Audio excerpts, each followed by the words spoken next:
जब श्री राम, लक्ष्मण और श्री सीता जी अयोध्या से चलते हैं तो सुमंत जी उनके साथ होते हैं और श्री दशरथ जी कहते हैं इन लोगों को जंगल का भय दिखा करके वापस ले आना। सुमंत जी अपना पूरा प्रयास कर रहे हैं कि श्री राम जी वापस चले जाएं। उधर श्री राम, लक्ष्मण, सीता और सुमंत सहित पहुंचते हैं तमसा नदी के तट पर और वहां पर सभी अयोध्यावासी भी श्री राम के पीछे पीछे हो लेते हैं क्योंकि श्री राम जी को वो जाने नहीं देना चाहते हैं। लेकिन श्री राम जी ने अपनी माया के बल पर उन सबको सुला दिया और रात में चल दिए वहाँ से। और सुमंत जी से कहा कि हम लोग चल रहे हैं और रथ के पहिए का निशान मिटाते चलो। पता लगा रथ के पहिए के निशान को देखते हुए कहीं ये प्रजावासी हमारी इसी दिशा में ना आ जाए। सुमंत जी ने ऐसा ही किया। थोड़ी दूर चलते हैं तो दूसरे दिन वो गंगा के तट पर पहुंच जाते हैं, श्रृंगबेरपुर पहुंच जाते हैं। श्रृंगबेरपुर के जो राजा हैं निषाद राज, वो उनका भव्य स्वागत करते हैं और वो चाहते हैं कि श्री राम जी यहीं बस जाएं क्योंकि श्रृंगबेरपुर के राजा ने कहा कि आप अयोध्या से तो आ ही चुके हैं, अब आप कहीं भी रहिए, आप मेरे साथ रहिए, मैं ये चाहता हूँ। तो श्री राम जी ने कहा नहीं, मेरी माँ ने बहुत ही कठिन तपस्या का जो है वर मांगा है, कहा है तापस वेश विशेष उदासी, और इसके तहत हम जो है यहाँ नहीं रह सकते, ना हम किसी नगर में जा सकते हैं और ना किसी धातु को स्पर्श कर सकते हैं। उधर निषाद राज से विदाई मांगते हैं तो श्री केवट जी से उनसे मुलाकात होती है और श्री केवट जी का प्रसंग बहुत ही मार्मिक प्रसंग है श्री रामचरितमानस में। श्री राम जी जानते हैं मेरा भक्त है और जो केवट है वो चाहता है कि मैं श्री राम जी के पाँव पखारूं, लेकिन वो श्री राम जी को खुश करना चाहता है। यहाँ पर ज्ञानी लोग बताते हैं कि केवट अटपटी बातें इसलिए कर रहा है कि श्री राम जी को जो दुख है, मतलब वो जा रहे हैं वन में, जिनको समभाव है, लेकिन फिर भी कुछ ना कुछ तो अपना उनको हंसाने के लिए वैसा कर रहा है।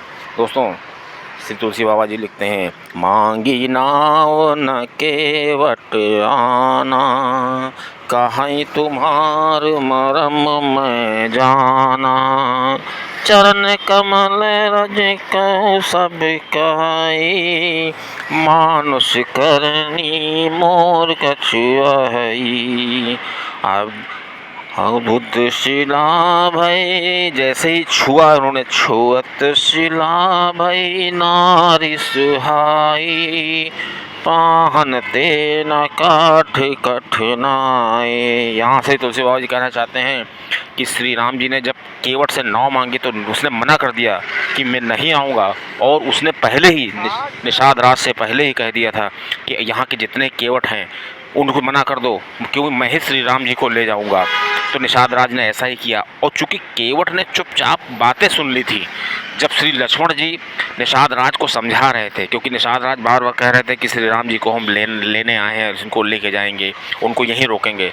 तो जब कैकेयी जी को अपशब्द कहे, उन्होंने ये कहा कि कैसी माता है जो बताओ इन बच्चों को जो फूलों के बेड पर सोते हैं, आज वो कुश के चटाई पर शीशम के नीचे सो रहे हैं। तब लक्ष्मण जी को ने उनको समझाया और लक्ष्मण जी ने उनको बताया कि ये ब्रह्म है और मनुष्य जो होता है केवल अपने कर्मों से ही परेशान रहता है।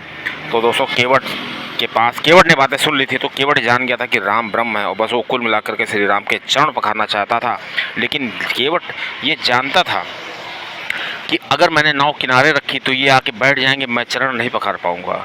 इसलिए केवट जो है नाव को बीचों बीच में रखा जा करके और मांगने पर दिया नहीं, और श्री राम जी से कहा कि मैं आपके चरणों की धूल की जो रज है उसका कमाल जानता हूँ, क्योंकि हमने सुना है कि इन चरणों की रज को छूते ही एक पत्थर था वो नारी बन गया था और आसमान में उड़ गया था, और आपने जिस पत्थर को छू लिया वो जो है नारी बन सकता है। तो पत्थर तो बहुत कठोर होता है और हमारी नाव तो लकड़ी की बनी है। उसने कहा है पाहन ते न काठ कठिनाई, कि पाहन मतलब पत्थर से, लकड़ी जो है और मुलायम है तो ये तो और जल्दी बन जाएगी, इसका तो पता भी नहीं चलेगा कहाँ चली जाएगी।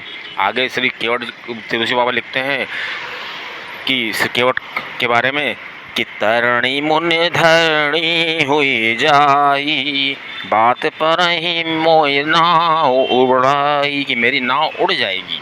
मैं ऐसा कदापि गलती नहीं करूँगा कि आपके पास आपको बिना पैर धोए आपको अपनी नाव पे बैठा लूँ। आगे तुलसी बाबा लिखते हैं कि केवट कह रहा है कि मैं इसी से अपनी प्रजा अपनी बच्चों का पालन करता हूँ, मेरे छोटे छोटे बच्चे हैं।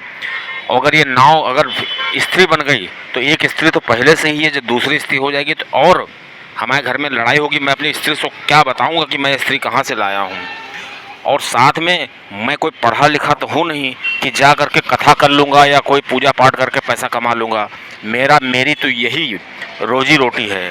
श्री तुलसी बाबा लिखते हैं, तरणी मुनि धरणी हुई जाई, बात पर ही मोई नाव उड़ाई, यही प्रतिपालो सब परिवारू, नहीं जानो कुछ और कबारू। श्री तुलसीदास जी लिखते हैं कि केवट कह रहा है कि मैं और कुछ जानता नहीं हूँ, मेरे पास बस यही नाव है, इसी से मैं सहारा गुजारा चलता हूँ। और उसने कहा केवट ने कि अगर आप पार जाना चाहते हैं तो मुझसे पैर अपने साफ कराइए, अपने पैर की रज को साफ कराइए।